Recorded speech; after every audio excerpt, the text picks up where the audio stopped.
been a wild offseason for the Baltimore Orioles, and a recent article has just linked them to 3 free agent pitchers that are still on the market. What could this mean for Mike Elias? And are the Baltimore Orioles close to acquiring a new pitcher? Welcome to Orioles Digest. I'm your host, Kam Brice.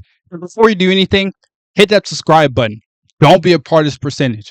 Come join the channel. I'm giving you daily updates about the Baltimore Orioles that you do not want to miss.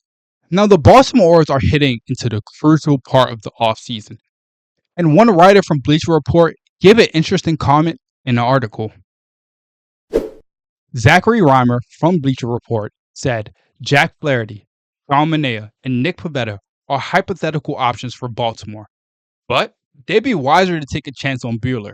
He should be more affordable, and is evident by his playoff performance. He still has ace upside. And I completely agree with that. Walker Buehler is an ace-level pitcher.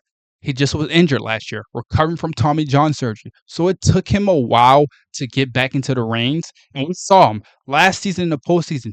He was dominant for the Dodgers. And that's something the Baltimore Orioles really need. Now, if we take a deeper look into this article, he went on to talk about Buehler had a 5.3 ERA during a regular season.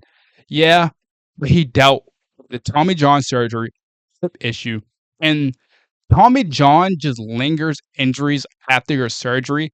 So it takes pitchers about 2 to 3 years to really get going. And we've seen that over the most dominant pitchers over the game. Tommy John surgery is an interesting surgery. It takes you a while to get adjusted, but once you get adjusted, the numbers start to show. And I looked at Buehler's metrics on Baseball Reference, Fangraphs, Baseball Savient. His fastball, spin rate, velocity, everything was up. His mechanics was beautiful last year. He just wasn't getting batters out.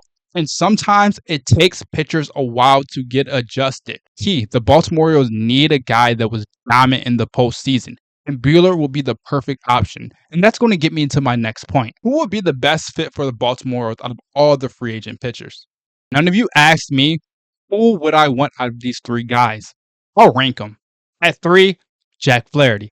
I don't think he's a right guy for the Baltimore Orioles. We've already seen this situation. And we're not dealing with our exes in the past. Flaherty, his weight should be out right now. We cannot get a guy like that again. His body language was poor. He didn't pitch good for the Baltimore Orioles. And in the crucial season when they were heading to the postseason, there were questions. Should he even be on the postseason roster? How do you acquire a guy that's supposed to be one of your aces in your rotation? And he doesn't perform. So Flaherty, that ball game is out. And he's looking for a contract around 3 years, around $68 million. I don't think he's worth that much, but he's still very young. And if they have no other choice to get Jack Flaherty, I won't be mad. But when you have guys like Walker Buehler and Sean Manaea still in the market, those are better options. At 2, I have Walker Buehler. Now, he dealt with a lot of injuries last season, but in the postseason, that should tell you enough. If you watched the MLB World Series last year, Buehler was dominant. He came out, pitched 1 game, and then came out to close in the last game. And he was there for his team 24/7. That's a guy that you need to have on your team. He's hungry, still very young, and very affordable. And that 1 is Sean Manaea, even though the Orioles would give up a draft pick because Sean Manaea was offered a qualifying offer from the New York Mets, which I hate that kind of rule. They should just change that. That makes absolutely no sense. Mets aren't going to re-sign him. Why are the Orioles wasting a draft pick, you know? Well, Sean Manaea is another guy with an ERA sitting around 3.4 last season. That's a guy that you can plug into your rotation after Grayson Rodriguez and Zach Eflin, and he would be dominant in the Baltimore Orioles ballpark. He's the guy who's pitched against the AL East, the NL West, all these competitive divisions. He's been dominant throughout his whole career at stretches when teams needed him the most. Sean Manaea is my number 1 guy. I've been pushing that all off season. You have to get a guy like Sean Manaea. Now, the contract will probably be around 3 years, around $68 million with an opt-out in the 2nd year. Now, that's good. Players want opt-outs. You always keep that opt-out because that gives players an option to get a bigger contract if they succeed. And if the Baltimore Orioles can get a guy like Sean Manaea, then losing Corbin Burns will not hurt at all. What would the rotation look like in 2025? So I put together a little graph today about the potential rotation for the Baltimore Orioles next season. At 1, you have Zach Eflin. At 2, you have Grayson Rodriguez. At 3, you have Walker Buehler if the Baltimore Orioles sign him. At 4, you have Sagano, Japanese pitcher who we just signed for 1 year, $13 million. Very good stuff. Had a 1.68 ERA last season. And at 5, who I think is the most underrated player on the Baltimore Orioles, Dean Kramer. He's shown his stuff throughout the course of his career. He's consistent.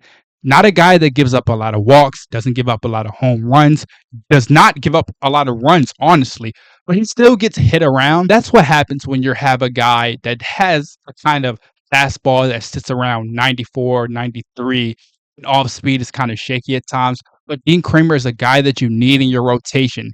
He can go out, be one of your best pitchers from weeks, and he can also be one of your worst pitchers. That's why you keep him at the 5 spot, because then you also have Albert Suarez, who was amazing last year for his age. After not pitching in the MLB for so long, Suarez came out and was dominant.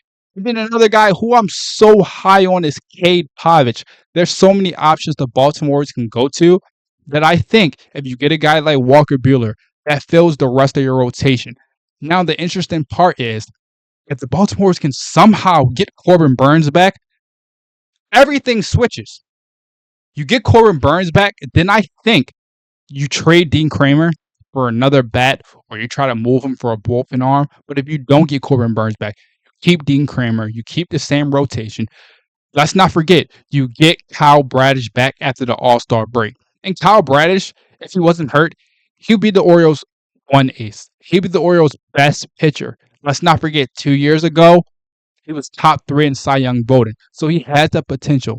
He's going to be coming back from Tommy John surgery. So it's going to take him a few months to adjust to the MLB once again. But he'll be back on his horse in no time. I think Mike Elias and David Rubenstein have to make a decision this offseason. And it has to happen fast. Pitching market is starting to heat up. And if we see guys like Sean Manaea and Jack Flaherty and Walker Buehler already gone, next option is Nick Pivetta. And I just don't think Nick Pivetta is a good option for the Baltimore Orioles. He's a guy that doesn't fit our system right now. And we have guys in the AAA like Chase McDermott that we could possibly bring up to the starting rotation or the bullpen. That would be a better production. That's just my thoughts. I want to hear what you guys think. Let me know in the comments.